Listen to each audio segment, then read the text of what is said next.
اور اگین میں وہی بات کروں گا کہ جو ریسورسز وہ کھلا بھی رہے ہیں ان کو بھی یوٹیلائزیشن, میں نے وہ شینوان کی بات کی نا, جی کیپٹن کا کام ہوتا ہے کہ پلیئر کی اسٹرینتھ کے حساب سے اس کو یوٹیلائز کرنا. اگر آپ آج سارے کلولیس نظر آئے, ایون جب وہ رنس کے لیے جا رہے تھے علی رضا, بابر بار بار ان کے پاس جا رہے ہیں, ٹی کے سی جا رہے ہیں, ٹرائنگ ٹو ٹاک ٹو ہم, لیکن obviously ایک 17 year old for him. مطلب مجھے اب علی رضا بیسیکلی بولر ہے, گلین میگرا ٹائپ, لمبی ہائٹ ہے, ہائی آرم ایکشن ہے, بیک آف لینتھ ان کی اسٹرینتھ ہے. وہ پوائنٹ پیچھے لے کے اسٹارٹ میں ہی آپ نے اس سے یارکر ڈلوانے شروع کر دیے کہ پوائنٹ پیچھے ہے, تو فرحان نے آرام سے ان کو کور پہ 3 چوکے مار دیے. سو یہ چھوٹی چھوٹی چیزیں, اور پھر ایک 16-18 سال کا بچہ جب شروع میں ہی انڈر دا پمپ آ جائے نا, تو اس کے لیے کم بیک کرنا مشکل ہو جاتا ہے. یو نیڈ پیپل اراؤنڈ, کوئی اچھا ایکسپیرینس بالر ان کے ساتھ ہوتا نا میدان میں, گراؤنڈ کے اندر, تو شاید وہ ہیلپ کرتا. لیکن اس پوری لائن اپ میں دیر از نو ون, ایک بھی ایکسپیرینس بالر نہیں ہے جو کہ مشکل ٹائم پہ جا کے, yes Babar was there, but bowler جو گائیڈنس دے سکتا ہے نا بالر کو, وہ ایک بیٹر نہیں دے سکتا.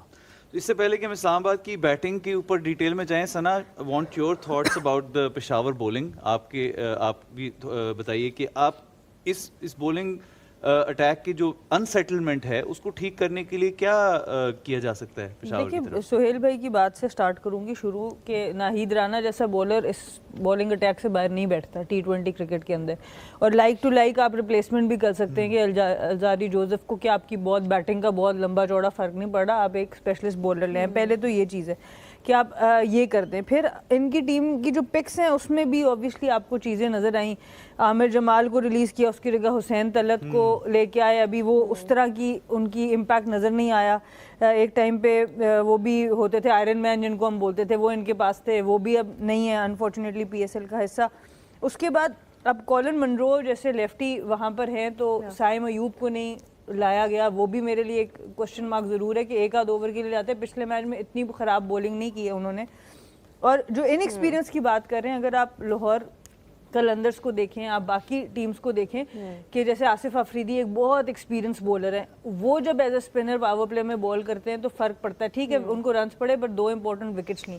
عارف یعقوب پچھلی دفعہ کافی اچھا کھیلے, میں نے کل بھی میچ سے پہلے یہ بات کی تھی, آپ کو اسپیشلسٹ اسپنر اس طرح کا چاہیے. اب ٹھیک ہے سفیان مقیم کو وہ کھلا رہے ہیں, بٹ شاید ان کو آگے کے ان میچز میں جہاں پہ پچ میں تھوڑا سا کچھ ہوگا, آج دیکھیں بٹھایا اسلام آباد نے بھی اپنے پیس اٹیک میں سے مین بولرز کو بٹھا کے ایکسٹرا ذرا پیس کو کم بھی کیا ہے, بیکاز پنڈی کی پچ پہ جتنا تیز آئے گا اتنا تیز جائے گا بھی بال. سو آپ کو ویریشن بھی چاہیے پیس کی. سو بہت سی چیزیں ادھر ہیں جو پرابلمٹک نظر آ رہی ہیں پشاور کی. اور وہی بات ہے کہ ہم بات کرتے ہیں کپتانی کے کانفیڈنس کی. بابر اعظم جیسے کل بھی آپ نے بات کی, جب آپ خود ایز اے کیپٹن پرفارم نہیں کر رہے ہوتے تو آپ کی decision making as a captain بھی انفارچونیٹلی ایز اے پلیئر بھی آپ کی ڈیسیجن میکنگ افیکٹ ہو رہی ہوتی ہے, اور